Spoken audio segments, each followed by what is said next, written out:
اور جو دوسری جانب حضرت امیر معاویہ اور حضرت عائشہ صدیقہ رضی اللہ تعالیٰ عنہما کا جو موقف ہے، جن کے دلائل کی روشنی میں وہ صحیح ہے، تو ان پہ لازم ہوا کہ وہ ان کے موقف کی حمایت کریں۔ وبر طائفہ سیوم توقف لازم آمد، اور جو تیسرا گروہ تھا صحابہ کا، ان پر توقف لازم آیا۔ و ترجیح یکے بر دیگرے خطا، اور ان کے لحاظ سے کسی ایک کو دوسرے پر ترجیح دینا یہ خطا قرار پایا، خطا قرار پایا کہ جب ہمیں دلیل اجازت نہیں دے رہی، کسی جانب ہمیں خطا کے ہونے کا اطمینان نہیں ہو رہا کہ یہ یقیناً خطا پر ہیں اس مسئلے میں، تو پھر وہ متوقف رہے اور انہوں نے توقف کیا۔ ہر سے فرقہ بمقتضائے اجتہاد خود عمل نمودن، یہ جو تینوں دھڑے تھے صحابہ کرام رضی اللہ تعالیٰ عنہم کے، ان میں سے کسی نے بھی خواہش، حکومت، اقتدار، دنیا کے لحاظ سے عمل نہیں کیا، اپنے اجتہاد پر عمل کیا تینوں نے۔ وہ آنچے بریشاں لازم و واجب بود بجا آوردن، جو بھی ان پر لازم تھا اپنے اجتہاد کی روشنی میں وہ بجا لائے۔ پس ملامت چے گنجائش دارت، تو پھر پیچھے ملامت کی تو کوئی گنجائش ہی نہیں ہے کہ ان میں سے کسی پر بھی ملامت کی جائے۔ و تان چے مناسب بود، پھر تان کرنا کہاں مناسب رہا۔ امام شافعی فرمایت و نیز منقول از عمر بن عبدالعزیز است، تلکا دماء طہر اللہ تعالی عنہا ایدینا فلنطہر عنہا السنتنا، کہ اس سارے مسئلے پر یہ دونوں بزرگ شخصیات اپنے زمانے میں یہ تبصرہ کر کے بات ختم کر دیتی تھی کہ یہ وہ خون ہیں، اللہ نے ان کو بہانے سے ہمارے ہاتھوں کو مبرہ رکھا کہ ہم اس میں شریک نہیں تھے۔ فلنطہر، تو پھر ہمیں اپنی زبانیں بھی پاک رکھنی چاہیے، یعنی ان میں سے کسی کی عزت کے خلاف ہمیں اپنی زبانیں نہیں چلانی چاہیے۔ اللہ نے ہمارے ہاتھوں کو جن کے خون میں آلودہ ہونے سے محفوظ رکھا ہے۔ سمجھ آ گئی سائیں؟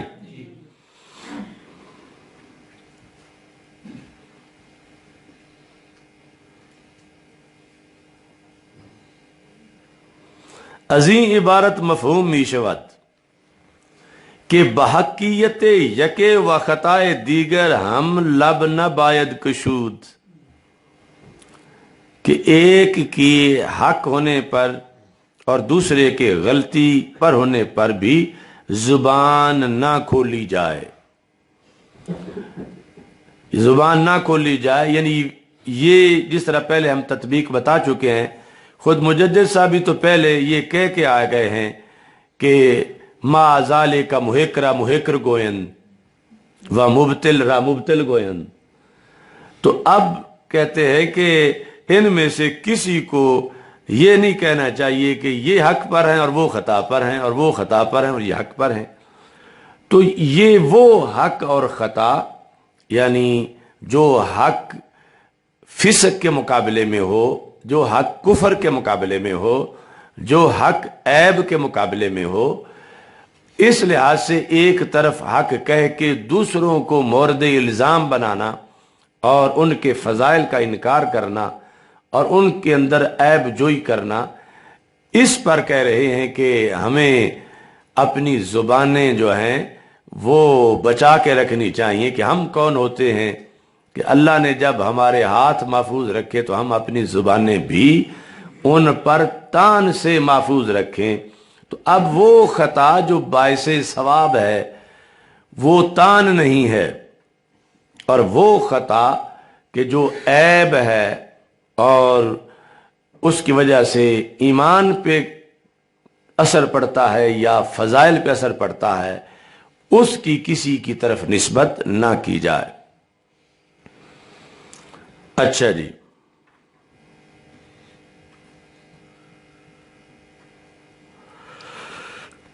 ازیں عبارت مفہوم میشود کے بحقیت یکے و خطائے دیگر ہم لب نہ باید کشود و ہمارا جذبہ نیکی یاد نہ باید،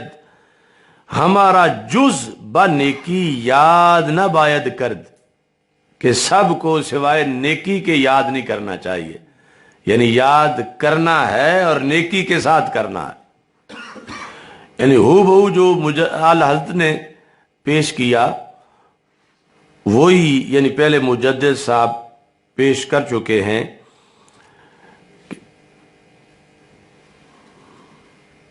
ہمارا یعنی جانبین کو، مشاجرات کی شکل میں جانبین کو، اور پھر ویسے جو تینوں گروپ ہیں صحابہ کے، ہمارا جز با نیکی، سوائے نیکی کے،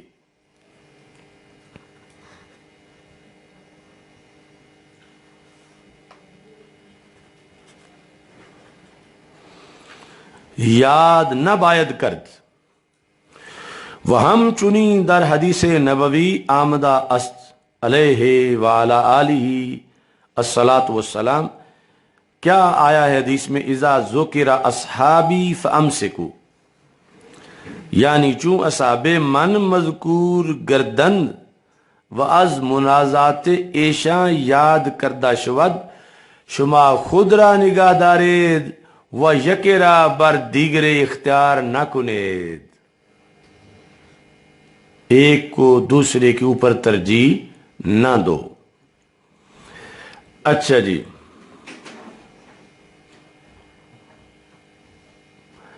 اب چونکہ یہ ایک علمی معاملہ تھا، مگر اس کے باوجود جمہور جو ہیں، جمہور اہل سنت، جس طرح جمہور کا مذہب انہوں نے خود پہلے محق اور مبدل کی شکل میں بیان کیا، کہتے ہیں لیکن جمہور اہل سنت بدلیلے کے بر ایشاں ظاہر شدہ باشد، برانند کے حقیت در جانب امیر بودا و مخالف اورا خطارہ پیمودا، کہ حقیقت حضرت مولا علی رضی اللہ تعالیٰ عنہ کی جانب میں ہے اور حضرت امیر معاویہ رضی اللہ تعالیٰ عنہ خطا پر ہیں، لیکن این خطا چون خطا اجتہادی است، از ملامت و تان دور است، کہ اگر یہ کہنا ہے تو پھر ساتھ یہ بھی کہنا ہے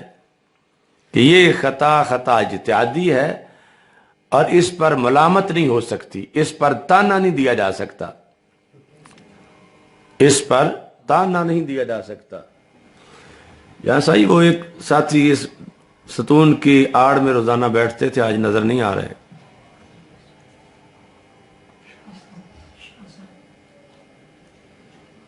چھٹی تو نہیں لی انہوں نے؟ یہ تمہارے ساتھیوں میں ہے؟ کدھر ہیں وہ؟ چھٹی کے بغیر ہی؟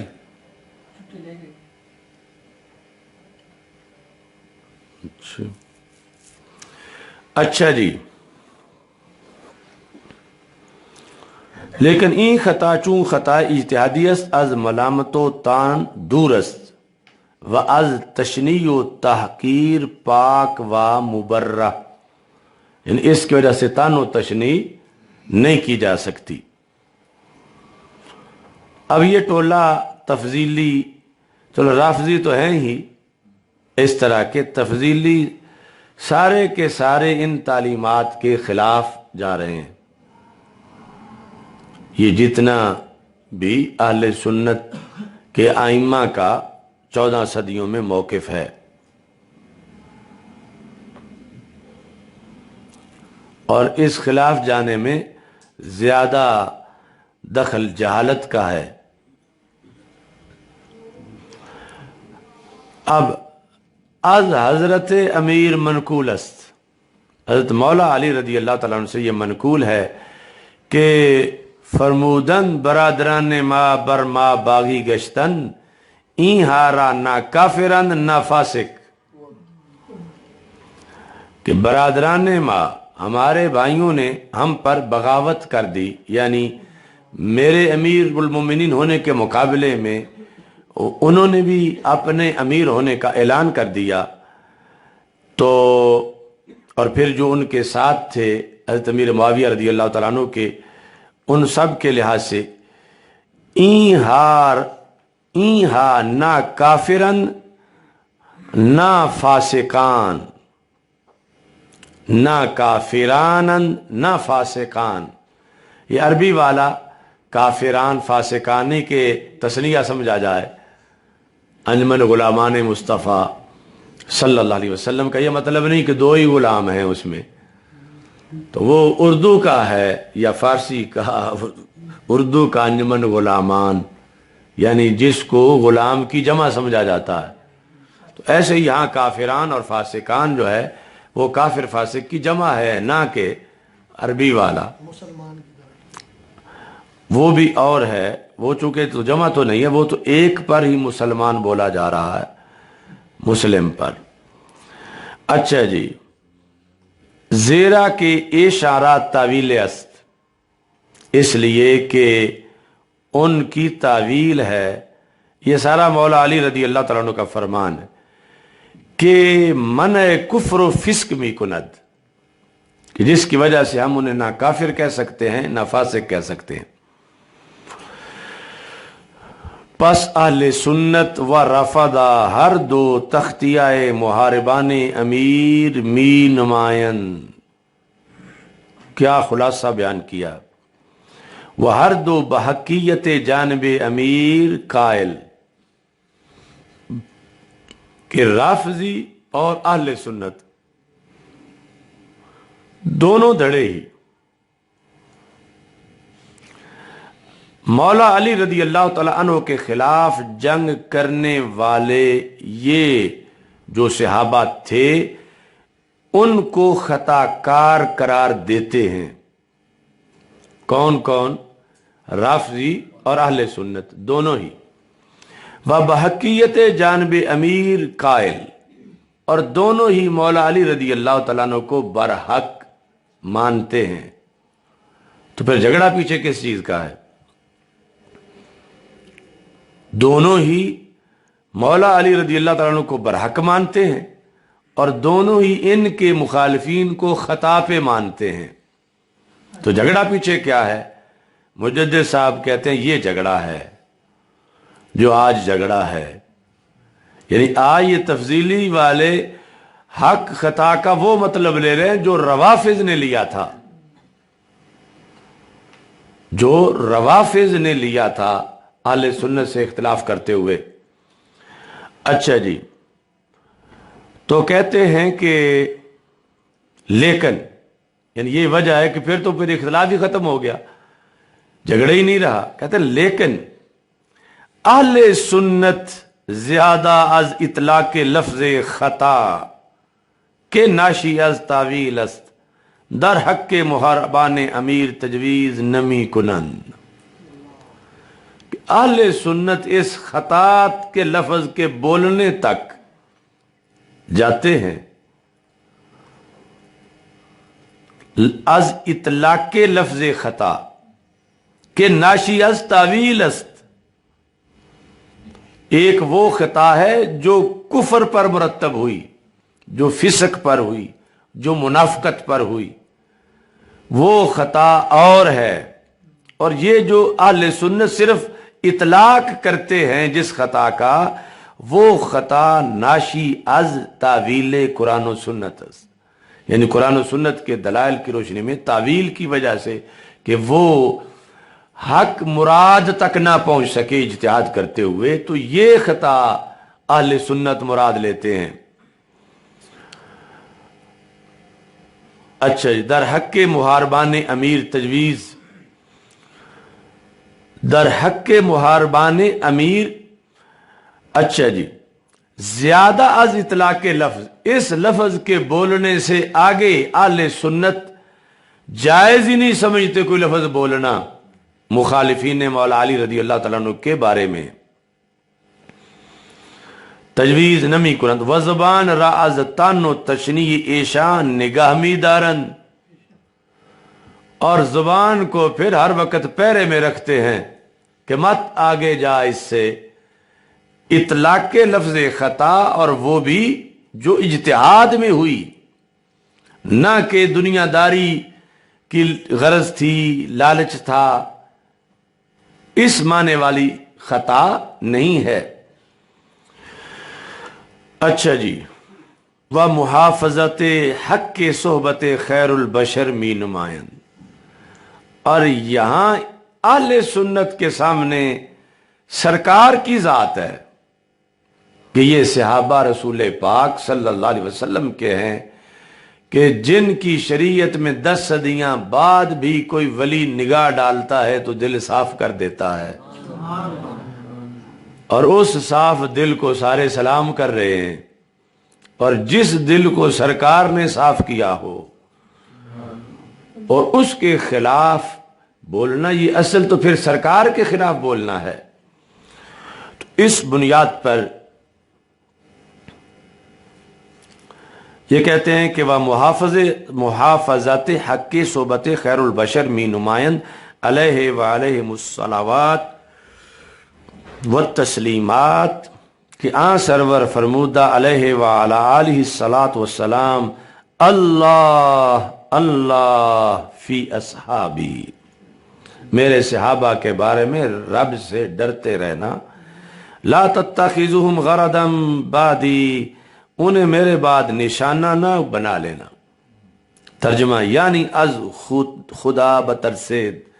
جل شانہ، از خدا بترسید جل سلطانہ در حق اصحاب من۔ اچھا جی، از برائے تاکید این کلمہ را بتکرار فرمودہ، یعنی سرکار دو عالم صلی اللہ علیہ وسلم نے تاکید کے لیے دوبارہ فرمایا اللہ اللہ فی اصحابی۔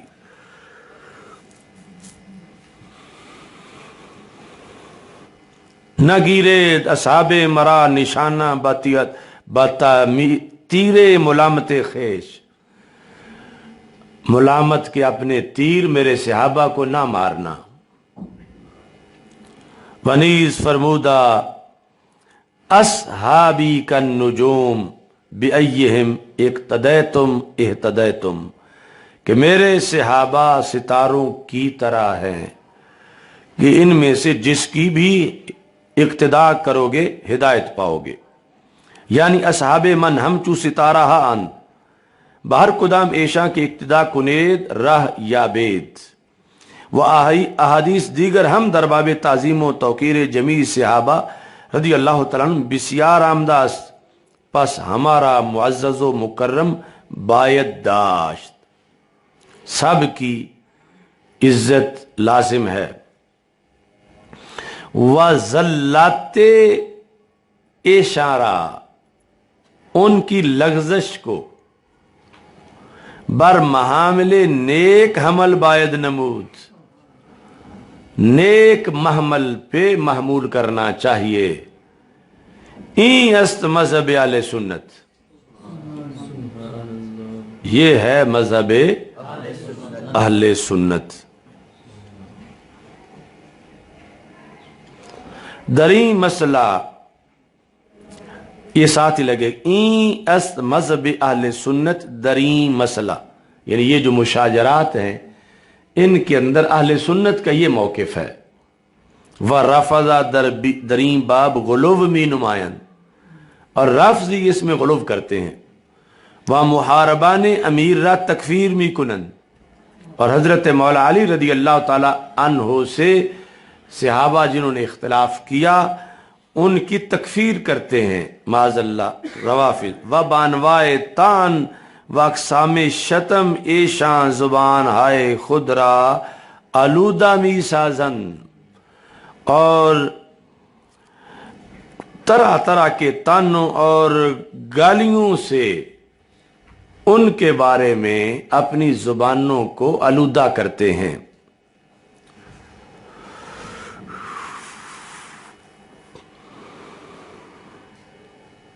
کہتے ہیں اگر مقصود ظہور حقیت جانب امیر است،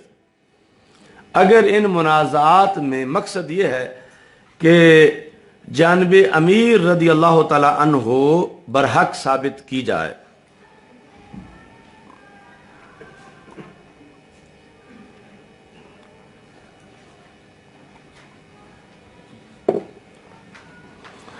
اچھا جی، وَإِظْهَارِ خَطَائِ مُحَارِبَانِ پس آنچ اہل سنت اختیار کردان کافی است، یعنی اس مقصد کے لیے تو جو اہل سنت کا موقف ہے وہ کافی ہے کہ اہل سنت کہہ رہے ہیں کہ حضرت مولا علی رضی اللہ تعالیٰ عنہ برحق تھے اور دوسری طرف خطا کا قول کر رہے ہیں، تو یہاں جتنا چاہیے وہ تو اہل سنت کے پاس بھی ہے۔ وَبَرْحَدِّ عدالت و اعتدال است، اور اس میں عدل سے کام لیا گیا ہے اور معتدل یہ مذہب ہے۔ اما سب و تان اکابرین دین نمودن از دیانت و تدین دور است، لیکن ان اکابر دین کو، یعنی اکابر دین سب سے پہلے جن پہ بولا گیا وہ یہی ہستیاں ہیں۔ اب تو اکابر بول کے اس صدی کے 10-20 سال پہلے کے یا اب جو بڑے ہیں تو مطلقاً اکابر دین صحابہ کرام رضی اللہ تعالیٰ عنہ ہیں۔ تو کہتے ہیں کہ جو ان منازعات کے لحاظ سے موقف بیان کرنا چاہیے عدل سے وہ تو اہل سنت کر رہے ہیں، لیکن سب و تان اکابر دین نمودن، اکابر دین کو گالیاں دینا، از دیانت و تدین دور است، یہ نہ دیانت ہے نہ دین ہے، نہ دیانت ہے نہ تدین ہے کہ رفضہ اختیار نمودان، یہ رافضیوں نے ٹھیکہ لیا ہوا ہے۔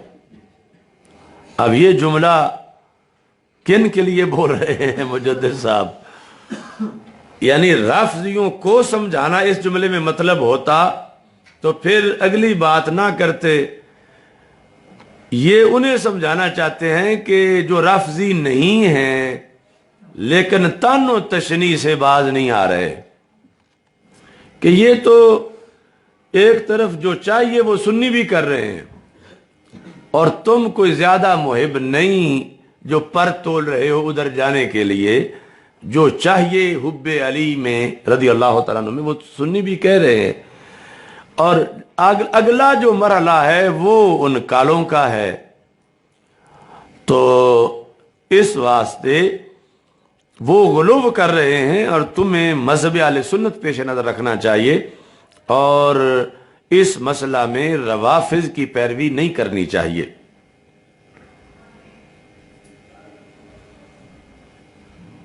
غلو می نمائند و محاربان امیر را تکفیر می کنند، وہ جو ہیں رافضہ،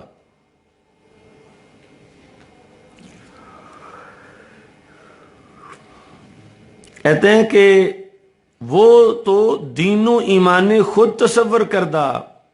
وہ تو اس تان و تشنیع کو اپنا دین سمجھتے ہیں۔ کون؟ روافض۔ عجب دین است، یعنی یہ روافض کا عجب دین ہے کہ سب جانشینان پیغمبر علیہ وآلہ الصلوات و تسلیمات جزو اعظم است،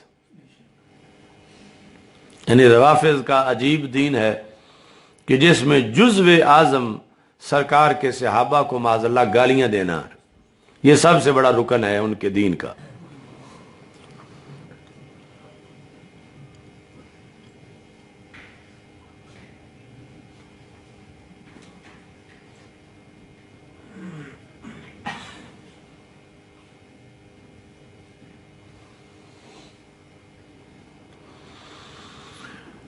اب یہ یعنی شروع میں اسلام تو اہل سنت کی شکل میں ہی تھا، پھر آگے یہ فرقے بنتے گئے، یعنی جس طرح ایک بڑے دریا سے چھوٹی چھوٹی کھالیاں جدا ہونا شروع ہو جائیں۔ مجدد صاحب لکھتے ہیں وَأَزْ اہل سنت طوائف مبتدعان، جتنے بھی بدعتی طائفے ہیں، یعنی وہ خارجی ہوں رافضی ہوں، ہر کدام بدعتا اختیار کردان، وَأَزْ اہل سنت جدا گشتہ، یہ بدعتی بننے کی وجہ سے سنیوں سے جدا ہو گئے ہیں۔ درمیانے جمیع طوائف فرقہ خوارج و روافض دور از معاملہ ان و از حق بعید افتادہ ان، ان فرقوں میں سے خصوصی طور پر روافض اور خوارج یہ بہت زیادہ ہدایت سے دور چلے گئے ہیں۔ ان فرقے تو باقی بھی تھے نا، مثلا جبریہ قدریہ، اب ان سے تو کوئی جھگڑا نہیں ہو رہا، خوارج روافض سے آج بھی ہو رہا ہے، تو فرقہ ہونے کے لحاظ سے اسلام سے نکلنے کے لحاظ سے تو وہ بھی ہے، لیکن یہ اپنی بدعت کے اندر زیادہ مزید بھٹک گئے۔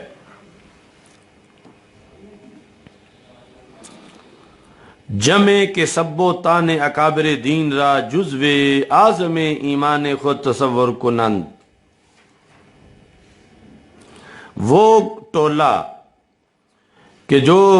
صحابہ کرام رضی اللہ تعالی عنہم کو گالی دینے کو اپنے دین کا سب سے بڑا رکن تصور کرتا ہے،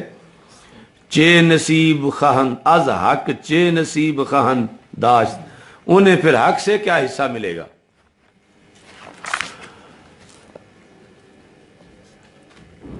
روافض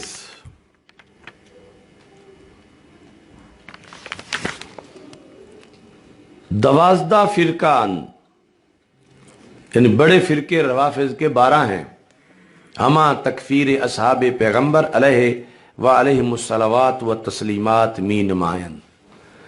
12 کے 12 فرقے ہی معاذ اللہ صحابہ کو کافر کہتے ہیں۔ وَسَبِّ خلفاء راشدین را عبادت میدانند، اور صحابہ خلفاء راشدین رضی اللہ تعالیٰ عنہم کو گالی دینا، اس کو وہ عبادت سمجھتے ہیں۔ اچھا جی،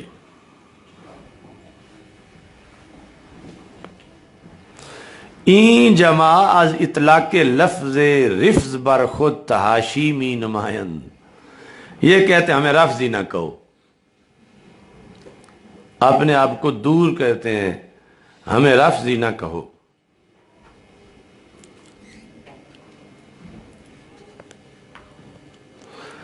وَروافض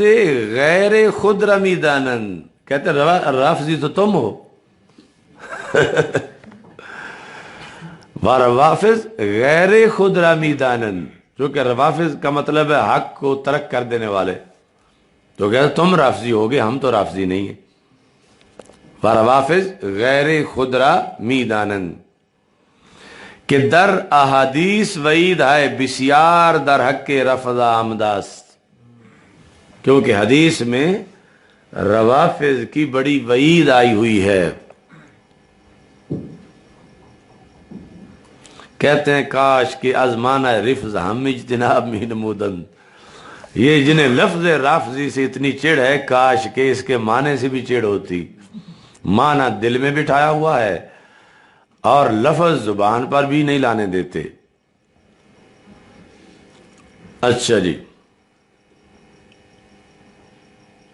وَتَبَرِّ از اصحاب پیغمبر علیہ وعلیہم الصلوات و تحیات نمی کردن، اگر یعنی معنی کو جگہ دے دیتے،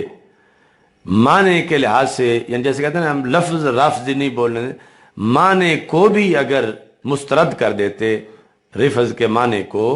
تو پھر صحابہ کو معاذ اللہ گالیاں نہ دیتے۔